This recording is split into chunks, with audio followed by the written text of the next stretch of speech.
Good morning, everybody, and welcome back to Welcome Grove Homestead. It is a very misty morning today. You can actually feel the moisture in the air sticking to your skin.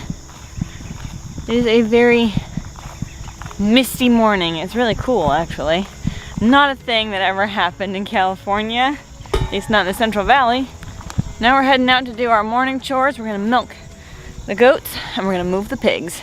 We're also gonna put our little bunnies in our new rabbit tractor. So take two on doing chores because I forgot to put my boots on. I forgot to change my shoes and ended up with wet pant legs. I was like, oh, dang it. So walking back up the hill, but look who I found. Hi. Nathan. Yeah. He got a haircut.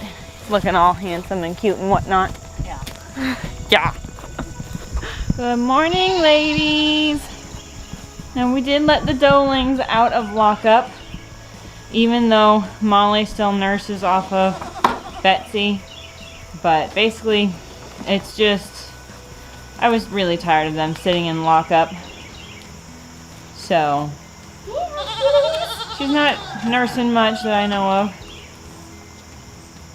But they're happy to be out. They're sticking close to mom's. Look at how big Hercules is getting. Oh, Mr. Man, are you getting love? Oh, goodness. Hercules is all giant. Bindi. Look at her standing next to those goats. She's a big girl now. Big dogs. They still got a lot of growing. I mean, Hercules is only 6 months old. So, lots of growing still to do.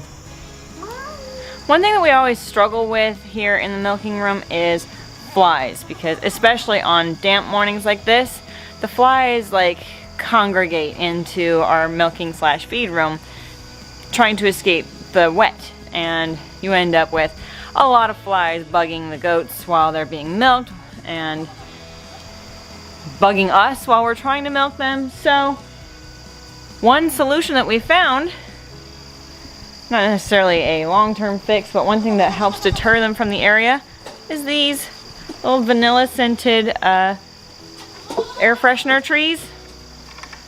It does not eradicate them by any means, but it does seem to cut down on the numbers. They tend to avoid it, and so any little bit helps. And I don't like having flies all over my arms, so inexpensive little hack to help us not be miserable during milking.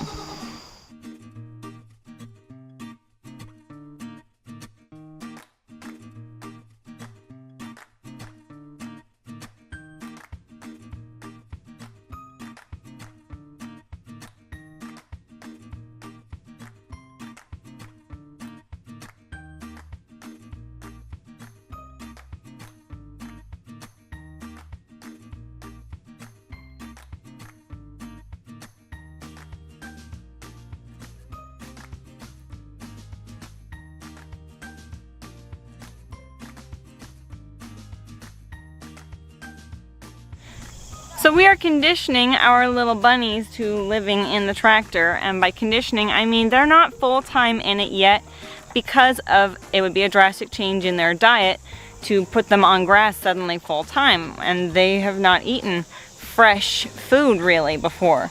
So basically I put them in the tractor. They're only going to be in there for maybe a few hours today just to let them nibble on the greens, and then they go back in the cage to process it, get used to it. And we'll kind of do this over a span of several days to help them get their digestive tract ready for living in the green grass. And it also gives their moms some well-deserved break. They're frolicking. And we will shortly be releasing a video on how to build our rabbit tractor here. And we will also put the build plan and the schematic onto our website that we'll tell you about once that's ready. And then you guys can recreate this awesome rabbit tractor for yourselves.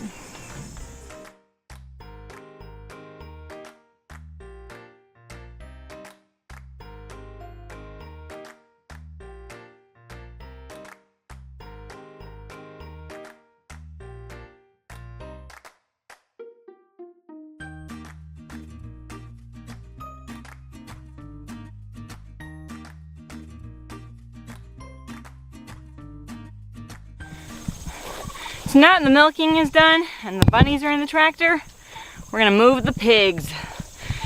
We're moving them to a kind of a smaller patch of grass for the time being, with a plan to move them very shortly after that once they get it cleared out. But we're trying to square off the area that they cleared off for my fall garden. Whew, that's a hike. All right, let's get these piggies moved.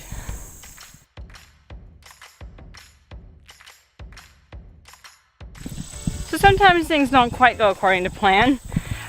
We thought that we would have more play in the fence to get us around our area, and we don't, so we're going to have to clear a little bit of the brambles that they've been in so that we can put fence through it so they still have the shade. But I also dumped out their barrel and gave them a wallow, and they're very, very happy. Nothing says happy pigs like muddy pigs. But here, check out this brambly area that they've had access to now for a few weeks, and they have pretty well cleared out the foliage. So all you see left is the brambly sticks and stuff. I mean, before you couldn't even see, those are railway ties. Couldn't see that those were there. So they cleared all this stuff out, all the way around. Man, I am falling in love with having pigs to clear spaces for you.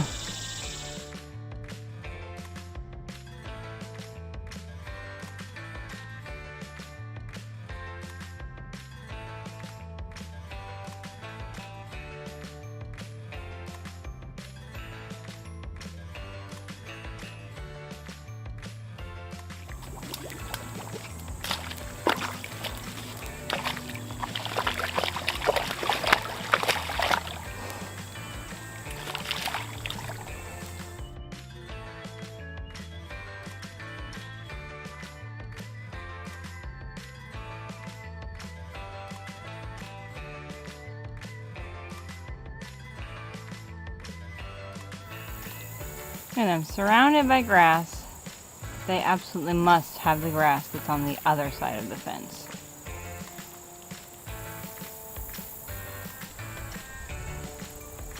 Embodiment of grass is always greener on the other side. Alright guys, it is the next day. I had one little project that didn't get done yesterday because things just get away from you, but I got a late start this morning because we got a text from a neighbor across the street saying, hey, there's cows in the road right by your property. We're like, what? But it turns out they were not our cows. They were our neighbor Silas's cows with the charolais. So 5 of his cows got out and were running around on the road, so we had to go help round those up. So things got a later start this morning than they should have. But so now I'm going to get around to my little project, which is moving the Cornish crossbirds out of their brooder. And you may be wondering, the heck is she doing with a puppy playpen behind her? So this is actually going to be our temporary holding for our Cornish cross. We have something on the way to put them in as a kind of a longer term solution, but they really need to get out of that brooder, and we figure we can actually start putting them to work here in the garden space in the places that we haven't planted anything yet. So we can put them kind of in the walkways, get them fertilizing that soil, get them pooping on it basically, and they're not going to really destroy anything because they're going to stay in their little pen. They're not going to fly out because they're going to stay close to the food and water. We're going to put some shade out here for them, and it will also kind of help protect them from aerial predators because it's too small for like a hawk or something to land in.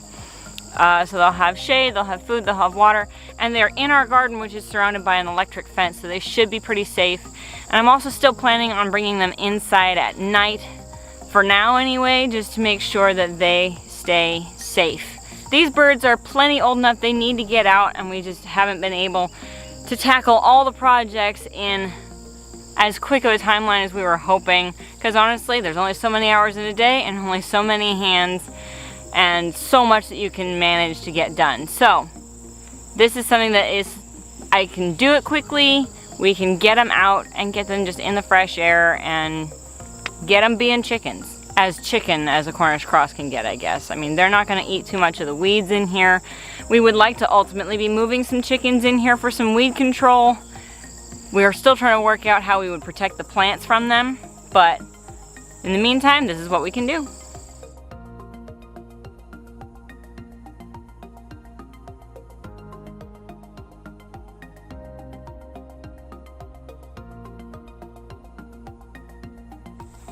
So we got these little birds all moved. Hopefully they'll start really thriving, being outside in the fresh air, growing, doing their bird thing, but they're gonna get to fertilize some of that garden for us while they do it.